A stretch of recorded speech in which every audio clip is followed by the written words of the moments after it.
We are at the end of day 6 of the war in Ukraine, or more correctly, of the Russian invasion of Ukraine, launched on the 24th of February by President Vladimir Putin. We are all shocked and saddened by the events and by the human suffering they are causing. And as we speak, really, a Russian military convoy is headed toward Kiev. Other Ukrainian cities are being bombarded. 500,000 Ukrainians have already fled to neighboring countries, and much more. It's still early days, and it's difficult to predict how the situation will evolve, even just in the next few hours. But this is a war that should concern everyone, everywhere. And so today, this TED membership conversation, we want to try to give it a broader context with our guest, historian and author Yuval Noah Harari. Yuval, welcome. Hello, thank you for inviting me. I want to start from Ukraine itself, and it's 42 million people, and its particular place between the East and the West. What do we need to know about Ukraine to understand this war and what's at stake? The most crucial thing to know is that Ukrainians are not Russians, and that Ukraine is an ancient independent nation. Ukraine has a history of more than 1,000 years. Kyiv was a major metropolis and cultural center when Moscow was not even a village. For most of these 1,000 years, Kyiv was not ruled by Moscow. They were not part of the same political entity. For centuries, Kyiv was looking westwards and was a part of a union with Lithuania and Poland until it was eventually conquered and absorbed by the Russian Empire, by the Tsarist Empire. But even after that, Ukrainians remained a separate people to a large extent. And it's important to know that because this is really what is at stake in this war. The key issue of the war, at least for President Putin, is whether Ukraine is an independent nation, whether it is a nation at all. He has this fantasy that Ukraine isn't a nation, that Ukraine is just a part of Russia, that Ukrainians are Russians. In his fantasy, Ukrainians are Russians that want to be back in the fold of Mother Russia, and that the only ones preventing it is a very small gang at the top, which he portrays as Nazis, even if the president is Jewish, but okay, a Nazi Jew. And his belief was, at least, that he just needs to invade. Zelensky will flee. The government will collapse. The army would lay down its arms, and the Ukrainian people would welcome the Russian liberators throwing flowers on them. And this fantasy has been shattered already. Zelensky hasn't fled. The Ukrainian army is fighting, and the Ukrainian people is not throwing flowers on the Russian tanks. It's throwing Molotov cocktails. So let's unpack that and maybe take the different pieces one by one. So Ukraine has a long history of being dominated and occupied. You mentioned the Tsar, but also the Soviet Union, Hitler's armies. It also has a long history of mistrust of authority and of resistance, which goes some way to explain the current strong resistance that the Russians are encountering. Anne Applebaum, the journalist, even suggests that this mistrust, this resistance to authority, is the very essence of Ukraineness. Do you agree? We did see in the last 30 years Ukrainians twice rising in revolt when there was a danger of an authoritarian regime being established, once in 2004, once in 2013. And when I was in Kyiv a few years ago, what really struck me was this very strong feeling of the desire for independence and for democracy. And I remember walking around this museum of the revolution of 2013, 2014, and seeing these images, like these two elderly women who were bringing sandwiches to the demonstrators, to the fighters. They couldn't throw stones and they couldn't do anything else, so they prepared sandwiches and brought this huge tray full of sandwiches to the demonstrators. And this, yes, this is the kind of spirit that inspires not just the Ukrainians, but everybody who is now watching what is happening there. Help me understand the actual nature of the threat here in terms of Russia moving into Ukraine. So in your last book, when you write about Russia, you describe the Russian model as, I quote, not a coherent political ideology, but rather a sort of practice of monopolizing power and wealth by a small group at the top. But then in his actions against Ukraine, Putin in the last few weeks seems to move very much by an ideology of empire, of denial of Ukraine's right to exist, as you mentioned. What has changed in the 4 years since you wrote that book? The imperial dream was always there, but you know, empires are often the creation of a very small gang of people at the top. I don't think the Russian people is interested in this war. I don't think that the Russian people wants to conquer Ukraine or to slaughter the citizens of Kyiv. It's all coming from the top. So that there is no change there. I mean, when you look at the Soviet Union, you can say that there was this mass ideology, which was shared by a large proportion or some proportion of the population. You don't see this now. You know, Russia is a very rich country, rich in resources, but most people are very poor. Their standard of living is very, very low because all the wealth and power is kind of sucked by the people at the top, and very little is left for everybody else. So it's not, I don't think it's a society where the masses are part of this kind of ideological project. They are being ruled from the top. And you have this classic imperial situation when the emperor, which controls the largest country in the world, feels that, hey, this is not enough. I need more. And sends his army to capture, to extend the empire. I said at the beginning that it's difficult, of course, to make provisions, but yesterday you published an article in The Guardian titled, "Why Putin Has Already Lost This War." Please explain. Well, one thing should be very clear. I don't mean to say that he's going to suffer an immediate military defeat. He definitely has the military power to conquer Kyiv and perhaps the whole of Ukraine. Unfortunately, we might see this. But his long-term goal, the whole rationale of the war, is to deny the existence of the Ukrainian nation and to absorb it into Russia. And to do that, it's not enough to conquer Ukraine. You also need to hold it. And it's all based on this fantasy, on this gamble, that most of the population in Ukraine would agree to this, would even welcome this. And we already know that it's not true. That the Ukrainians are a very real nation. They are fiercely independent. They don't want to be part of Russia. They will fight like hell. And in the long run, again, you can conquer a country. But as the Russians learned in Afghanistan, as the Americans learned also in Afghanistan, also in Iraq, it's much harder to hold a country. And again, you know, the big question mark before the war was always this. Before the war started, many things were already known. Everybody knew that the Russian army is much stronger than the Ukrainian army. Everybody knew that NATO will not send armed forces into Ukraine, troops into Ukraine. Everybody knew that the West, the Europeans, would be hesitant about imposing too strict a sanction regime for fear of being hurt by it themselves. And this was the basis for Putin's war plan. But there was one big unknown. Nobody could say for sure how the Ukrainian people would react. And there was always the option that maybe Putin's fantasy would come true. Maybe the Russians will march in, Zelensky would flee, maybe the Ukrainian army would just capitulate and the population would not do much. This was always an option. And now we know this was just fantasy.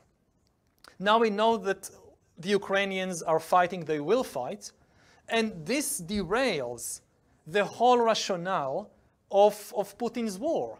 Because you can conquer the country maybe, but you won't be able to absorb Ukraine back into Russia. The only thing he's accomplishing, he's planting seeds of hatred in the hearts of every Ukrainian being killed, every day this war continues, is more seeds of hatred that may last for generations. The Ukrainians and Russians didn't hate each other before Putin. They're siblings. Now he's making them enemies. And if he continues, this will be his legacy. We're gonna talk a bit about that again later. But you know, at the same time, Putin needs a victory, right? The cost, the human, economic, political cost of this war, not even a week in, is already astronomical. So to justify it, and also to remind, by the way, a viable leader at the head of Russia, Putin needs to win, and even win convincingly. So how do we square these things? I don't know. I mean, the fact that you need to win doesn't mean that you can win. Lots of political leaders need to win, and sometimes they lose. He could stop the war, declare that he won, and say that recognizing Luhansk and Donetsk by the Russians is what he really wanted all along, and he achieved this. Maybe they cobbled this agreement, or that. I don't know. This is the job of politicians. I'm not a politician. But I can tell you that I hope, for the sake of everybody, Ukrainians, Russians, and the whole of humanity, that this war stops immediately. Because if it doesn't, it's not only the Ukrainians and the Russians that will suffer terribly. Everybody will suffer terribly if this war continues. Explain why. Because of the shock waves destabilizing the whole world. Let's start with the bottom line. Budgets. We have been living in an amazing era of peace in the last few decades, and it wasn't some kind of hippie fantasy. You saw it in the bottom line. You saw it in the budgets. In Europe, in the European Union, the average defense budget of EU members was around 3% of government budget. And that's a historical miracle, almost. For most of history, the budget of kings and emperors and sultans, like 50%, 80%, goes to war, goes to the army.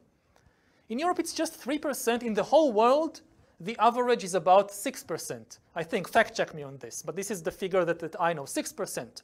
What we saw already within a few days, Germany doubles its military budget in a day. And I'm not against it. Given what they are facing, it's reasonable for the Germans, for the Poles, for all of Europe to double their budgets. And you see other countries around the world doing the same thing. But this is, a race to the bottom. When they double their budgets, other countries look and feel insecure and double their budgets. So they have to double them again and triple them. And the money that should go to healthcare, that should go to education, that should go to fight climate change, this money will now go to tanks, to missiles, to fighting wars. So there is less healthcare for everybody. And there is maybe no solution to climate change because the money goes to tanks. And in this way, even if you live in Australia, even if you live in Brazil, you will feel the repercussions of this war in less healthcare, in deteriorating ecological crisis, in many other things. Again, another very central question is technology. We are on the verge, we're already in the middle, actually, of new technological arms races in fields like artificial intelligence. And we need global agreement about how to regulate AI and to prevent the worst scenarios. How can we get a global agreement on AI when you have a new Cold War, a new hot war? So in this field too, all hopes of stopping the AI arms race will go up in smoke if this war continues. So again, everybody around the world would feel the consequences in many ways. This is much, much bigger than just another regional conflict. If one of Putin's goals here is to divide Europe, to weaken the transatlantic alliance and the global liberal order, it seems to kind of accidentally have revitalized all of them in a completely. In a way. US-EU relations have never been so close in many years, and so how do you read that? Well, again, in this sense, he also lost the war. If his aim was to divide Europe, to divide NATO, he's achieved exactly the opposite. I mean, I was amazed by how quick, how strong, and how unanimous the European reaction was. I think the Europeans surprised themselves. You even see countries like Finland and Sweden sending arms to Ukraine and closing their airspace. They didn't even do it in the Cold War. It's really amazing to see it. I think another very important thing is what has been dividing the West over the several years now. It's what people term the culture war. The culture war between left and right, between conservatives and liberals. And I think this war can be an opportunity to end the culture war within the West, to make peace in the culture war. First of all, because you suddenly realize we are all in this together. There are much bigger things in the world than these arguments between left and right within the Western democracies. And it's a reminder that we need to stand united to protect Western liberal democracies. But it's deeper than that. Much of the argument between left and right seemed to be in terms of a contradiction between liberalism and nationalism. Like you need to choose, and the right goes with nationalism and the left goes more liberalism. And Ukraine is a reminder that no, the two actually go together. Historically, nationalism and liberalism are not opposites. They are not enemies, they are friends. They go together, they meet around the central value of freedom, of liberty. And to see a nation fighting for its survival, fighting for its freedom, you see it on Fox News, or you see it in CNN, and yes, they tell us the story a little differently, but they suddenly see the same reality. And they find common ground. And the common ground is to understand that nationalism is not about hating minorities or hating foreigners. It's about loving your compatriots and reaching peaceful agreement about how we want to run our country together. And I hope that seeing what is happening would help to end the culture war in the West. And if this happens, we don't need to worry about anything. You know, when you look at the real power balance, if the Europeans stick together, if the Americans and the Europeans stick together and stop this culture war and stop tearing themselves apart, they have absolutely nothing to fear, the Russians or anybody else. I'm going to ask you a question later about the stories the West tells itself, but let's maybe zoom out for a second and get a larger perspective. You wrote another essay last week in The Economist, and you argued that what's at stake in Ukraine is, and I quote you, the direction of human history, because it puts at risk what you call the greatest political and moral achievement of modern civilization, which is the decline of war. So now we are back in a war and potentially afterwards into a new form of Cold War or hot war, but hopefully not. Elaborate about that essay you wrote. Yeah, I mean, some people think that all this talk about the decline of war was always just a fantasy. But again, you look at the statistics. Since 1945, there has not been a single clash between superpowers, whereas previously in history, this was, the basic stuff of history. Since 1945, not a single internationally recognized country was wiped off the map by external invasion. This was the common thing in history until then, and then it stopped. This is an amazing achievement, which is the basis for everything we have, for our medical services, for our education system. And this is all now in jeopardy, because this era of peace, it wasn't the result of some miracle. It wasn't the result of a change in the laws of nature. It was humans making better decisions and building better institutions, which means also that there is no guarantee for the future. If some humans, start making bad decisions and start destroying the institutions that kept the peace, then we'll be back in the era of war with budgets, military budgets going to 20, 30, 40%. It can happen. It's in our hands. And I'll just say one more thing. When, not just me, but other scholars like Steven Pinker and others talked about the era of peace, some people understood it as kind of encouraging complacency. That, we don't need to worry about anything. No, I mean, the message was really the opposite. It was a message of responsibility.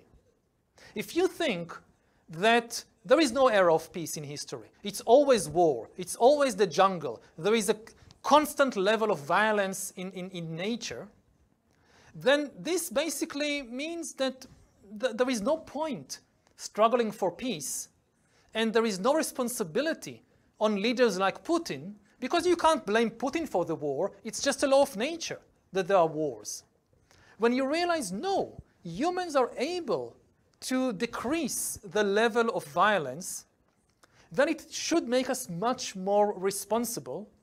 And it should also make us understand that the war in Ukraine now, it's not a natural disaster. It's a man-made disaster and a single man. It's not the Russian people who won this war. There is really just a single person who, by his decisions, created this tragedy. So one of the things that has come back in the last weeks and months is the nuclear threat. It's moved back into the center of political and strategic considerations. Putin has talked about it several times. The other day, he ordered Russia's nuclear forces on a higher alert status. President Zelensky himself at the Munich Security Conference essentially said that Ukraine had made a mistake abandoning the nuclear weapons it had inherited from the Soviet Union. And that's a statement that I suspect many countries are pondering. What's your thinking about the return of the nuclear threat? It's extremely frightening. You know, it's almost Freudian. It's the return of the repressed.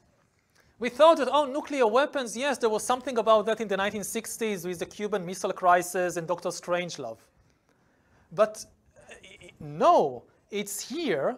And, you know, it took just a few days of difficulties on the battlefield for suddenly, I mean, I'm watching television in like the news, and you have these experts explaining to people what different nuclear weapons will do to this city or to this country. It rushed back in.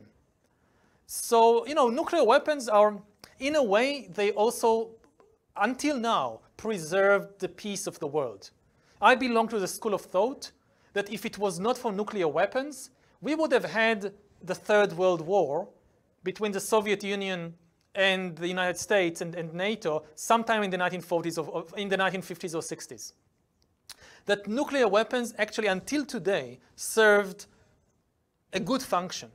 It's because of nuclear weapons that we did not have any more direct clashes between superpowers, because it was obvious that this would be collective suicide. But the danger is still there, is always there. If there is a miscalculation, then the results could, of course, be existential, catastrophic. And at the same time, you know, in the 70s, after Cuba and Berlin, and so in the 60s, but in the 70s, we started building a sort of international institutional architecture that helped reduce the risk of military confrontation of nuclear weapons being used. You know, anything from armed controls agreements to measures designed to build trust or to communicate directly and so on.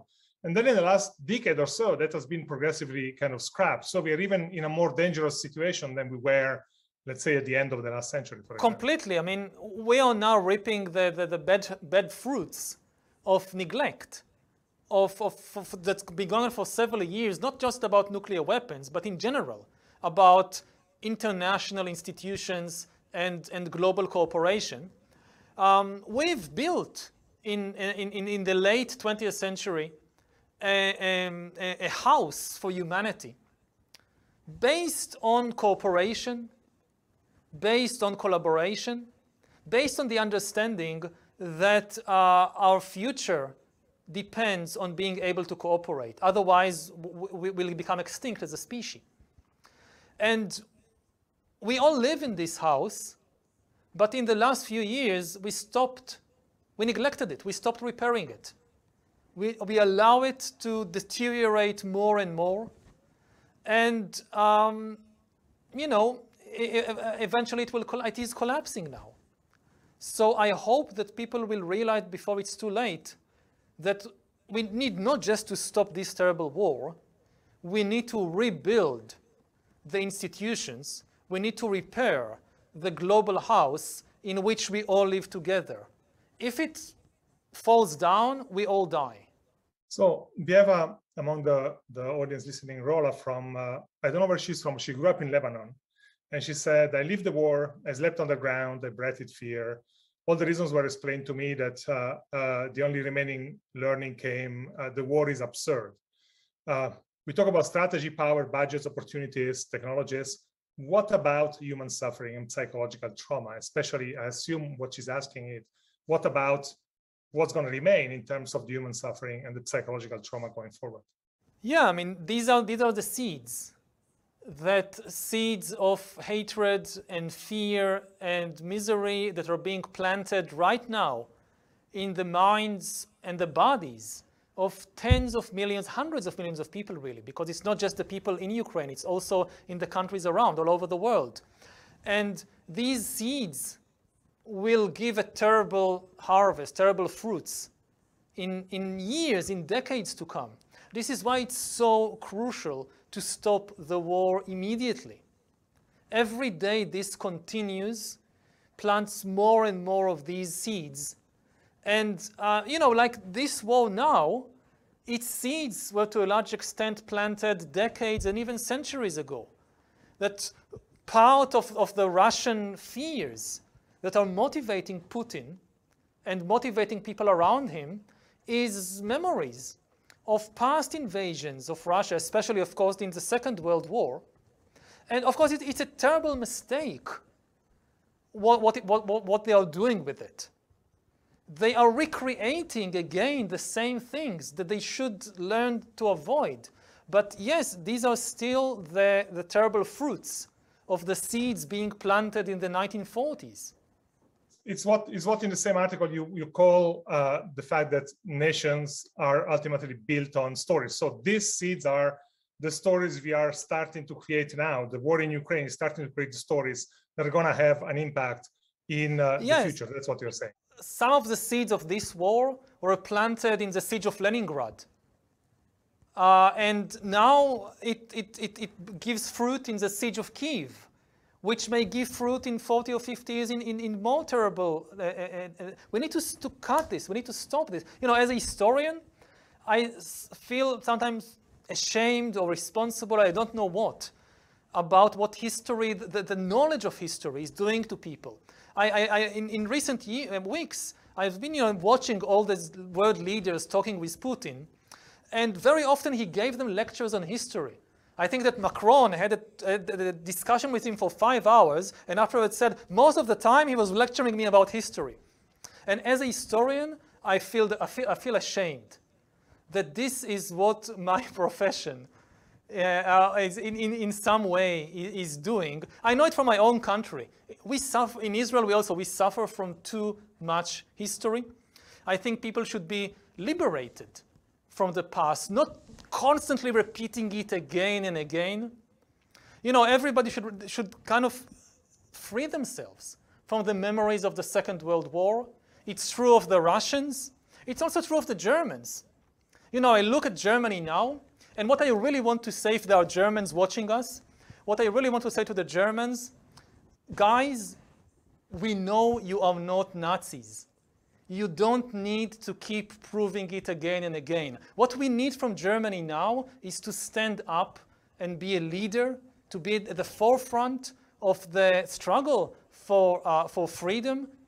And sometimes Germans are afraid that if they speak forcefully or pick up a gun, everybody will say, hey, you're Nazis again. No, we won't think that.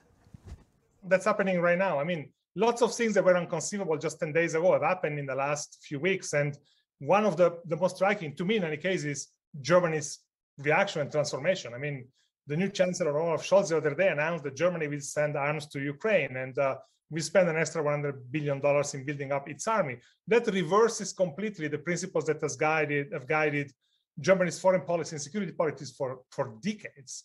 So, that shift is happening exactly at this moment and very, very fast.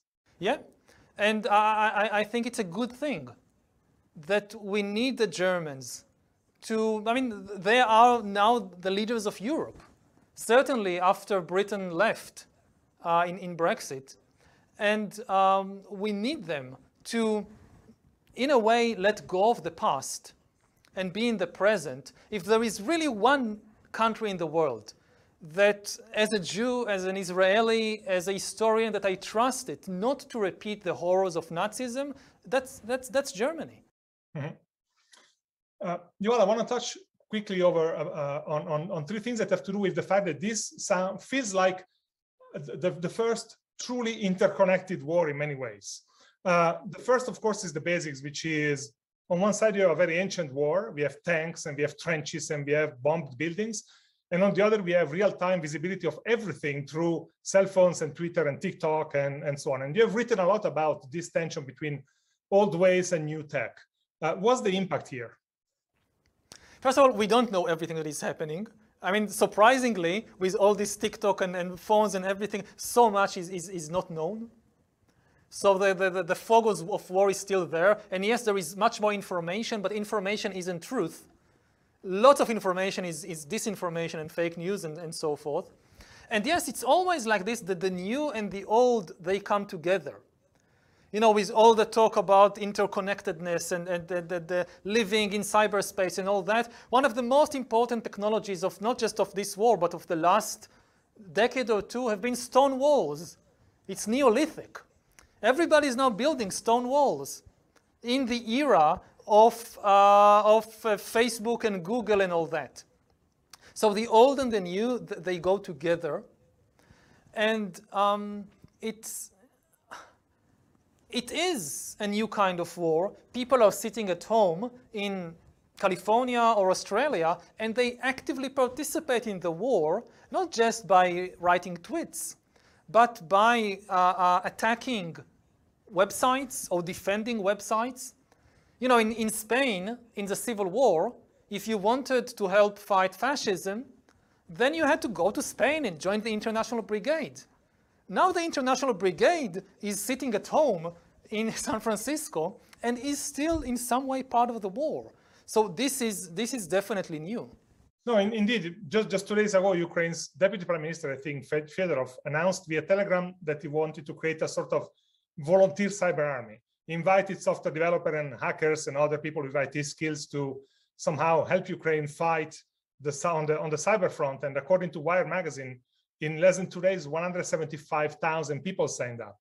So here is a defending nation that can kind of recruit almost overnight 175,000 volunteers to go to battle on its behalf. It's a very different kind of war.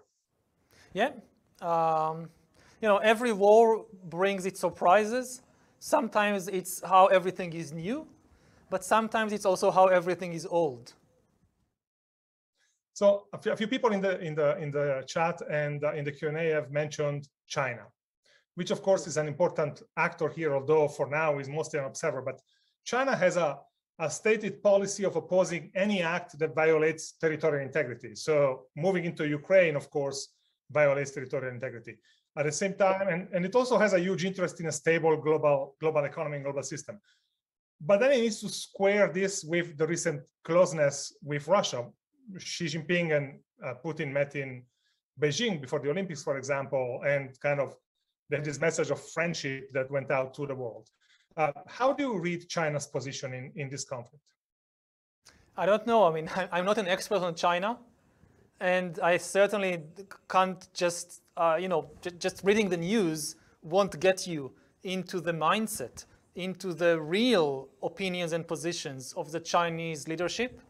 I hope that they take a responsible position and act because they are close to Russia, because they're also close to Ukraine, but especially because they are close to Russia, they have a lot of influence on Russia. I hope that they will be the responsible adults that will put down the flames of this war, they have a lot to lose from a breakdown of the global order.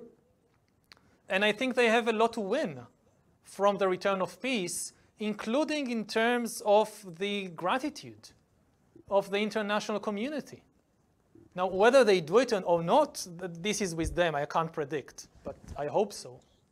You have mentioned before the several European and Western leaders that have gone to Moscow in the weeks before the invasion. Varun in the chat asks, is the Ukraine war a failure of diplomacy? Could have something different happened? Oh, you can understand it in two questions. Did diplomacy fail to stop the war? Absolutely. Everybody knows that. But is it a failure in the sense that a different diplomatic approach, some kind of other proposition would have stopped the war? I don't know, but it doesn't seem like it. I mean, looking at the events of the last few weeks, it doesn't seem that Putin was really interested in a diplomatic solution. It seemed that he was really interested in the war. And I think, again, it goes back to this basic fantasy that if really he was concerned about the security situation of Russia, then there was no need to immediately invade Ukraine. There was no immediate threat to Russia. There was no discussion of right now Ukraine joining NATO. There was no invasion army assembling in the Baltic states or in Poland, nothing.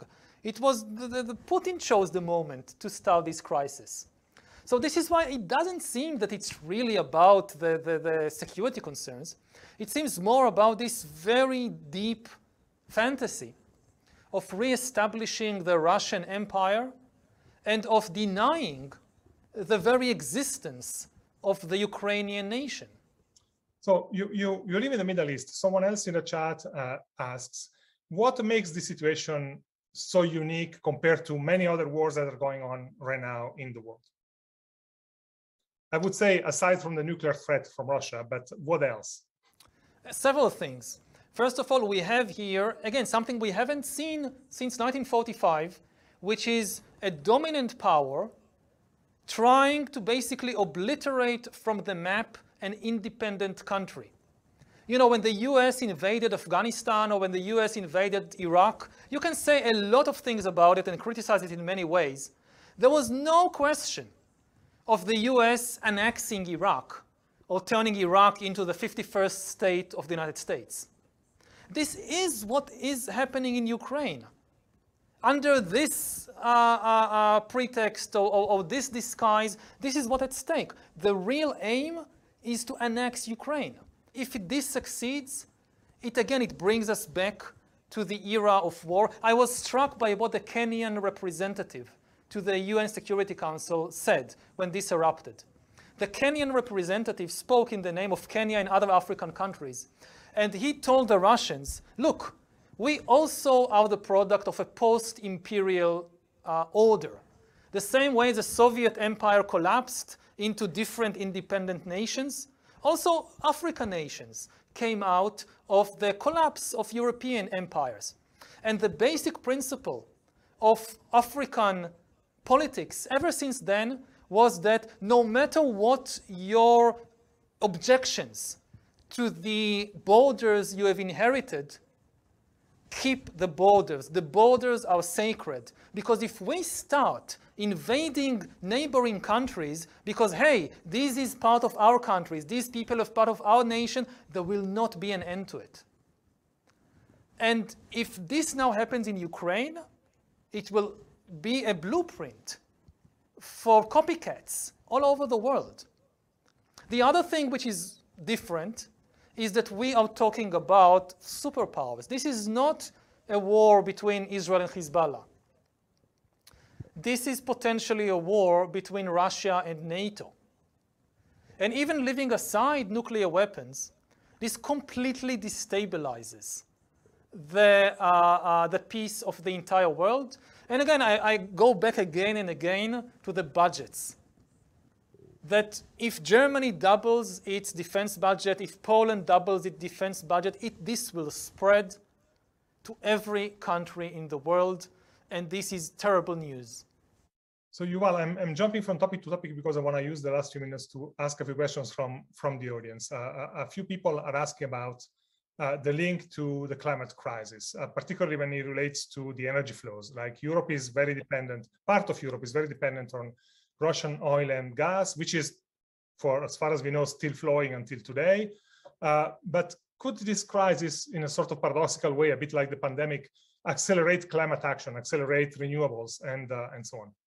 This is the hope, that Europe now realizes the danger and starts a Green Manhattan project that kind of accelerates what is already have been happening, but accelerates it. The development of better energy sources, better energy infrastructure, which would release it from its dependence on oil and gas, and which will actually undercut the dependence of the whole world on oil and gas. And this would be the best way to undermine the Putin regime and the Putin war machine, because this is what Russia has, oil and gas. That's it. When was the last time you bought anything made in Russia? They have oil and gas. And this is, we know that the curse of oil, that oil is a source of riches, but it's also very often a support for dictatorships, because to enjoy the benefits of oil, you don't need to share it with your citizens. You don't need an open society. You don't need education. You just need to drill. So we see in many places that oil and gas are actually the basis for dictatorships.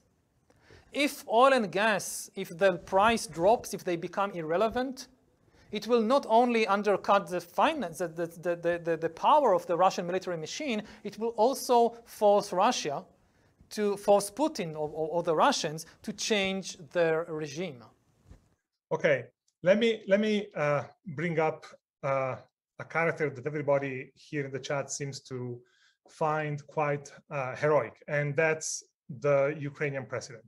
So Ukraine kind of finds itself with a comedian who turned almost accidental president, who turned now war president, but he has shown an impressive conduct in the last few weeks, especially in the last few days, which can be summarized in that response he gave to the US when they offered to kind of exfiltrate him so he could lead a government in exile. He said, "I need ammunition, I don't need a ride." How do you look at President Zelensky?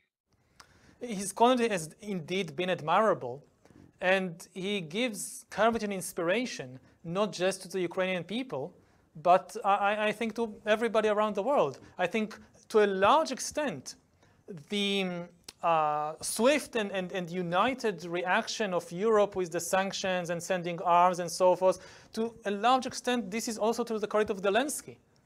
That, when politicians are also human beings, and his direct appeal to them, and they met him many times in person, and to see where he is now and the threat that not only him, but his family is also in, and they talk with him, and he says, and they know that this may be the last time they speak. He may be dead, murdered, or bombed in an hour, in a day. It really changes something. So in this sense, I think he made a huge personal contribution to not just the reaction in Ukraine, but around the world. So Sam, who's listening, asked this question. Can you provide some historical context for the force and the meaning of economic and trade sanctions at the level where they are kind of currently imposed? How have previous would-be empires, would-be aggressors or aggressors being constrained by such isolations and such sanctions? What we need, again, to realize about Putin's Russia, it's that it's not the Soviet Union. It's a much smaller and weaker country. It's not like in the 1960s that in addition to the Soviet Union, you had the entire Soviet bloc around it. So it's easier in this sense to isolate it. It's much more vulnerable. Again, does it mean that sanctions would work like a miracle and stop the tanks? No, it takes time. But I think that the West is in a position to impact Russia with these kinds of sanctions and isolation much more than, let's say, with the Soviet Union. And also the Russian people are different. The Russian people don't really want this war. Even the people in the immediate circle around Putin, you know, again, I don't know them personally. From what it seems, it's that these people, they like life. They have their yachts, and they have their private airplanes, and they have their house in London, and they have their chateau in France, and they like the good life, and they want to keep enjoying it. So I think that the sanctions can be really effective. What's the timetable? That's ultimately in the hands of Putin. So Gabriela asks, I remember the war in former Yugoslavia and the atrocities there. Is there any possibility that this war would escalate into such a situation? I think an extension to that is this war kind of stirring dormant conflicts like in the Balkans, for example, or in the former Central Asian Republic? Unfortunately, it can get to that level and even worse. If you want an analogy, go to Syria. You look at what happened in Homs, at what happened in Aleppo, and this was done by Putin and his airplanes and his minions in Syria. It's the same person behind it. And to think that, no, this happened in the Middle East, it can't happen in Europe. No. We could see Kiev in the same situation as Homs, as the same situation as Aleppo, which would be catastrophic. And again, would plant terrible seeds of hatred for years and decades. So far, we've seen hundreds of people being killed, Ukrainian citizens being killed. It could reach tens of thousands, hundreds of thousands. So in this sense, it's extremely painful to contemplate. And this is why we need, again and again, to urge the leaders to stop this war, and especially again and again tell Putin, you will not be able to absorb Ukraine into Russia. They don't want it. They don't want you.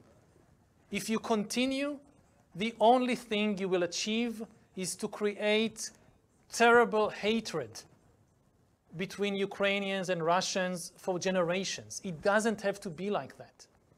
Well, let me finish with one question about your country. You are in Israel. Israel has close ties with both Russia and Ukraine. It's actually home of many Russian-born and many Ukrainian-born Jews. How is the country reacting to this conflict? I'm talking about the government, but also about the population. Actually, I'm not the best person to ask. I've been so kind of following what's happening around the world. I didn't pay so much attention to what is happening right here. And even though I live here, I'm not an expert on Israeli society or Israeli politics. Definitely the sentiment in the street, in the social media is with Ukraine. You see Ukrainian flags, you see Ukrainian, on social media, people putting Ukrainian flags on their accounts. And another thing, so many people in Israel, they came from the former Soviet Union. And until now, everybody was simply known as Russians. Even if you came from Azerbaijan or you came from Bukhara, you were a Russian. And suddenly, no, I'm not Russian, I'm Ukrainian. And again, these seeds of hatred that Putin is planting, it's reaching also here. That suddenly people are saying, no, Russian, Ukrainian, that until a very short time ago, it's the same thing. No, it's not the same thing. So the shock waves are spreading. Yuval, thank you for taking the time and being with us today and sharing your knowledge and your views on the situation. Thank you very much. Thank you, and I hope for peace quickly. We all do. Thank you.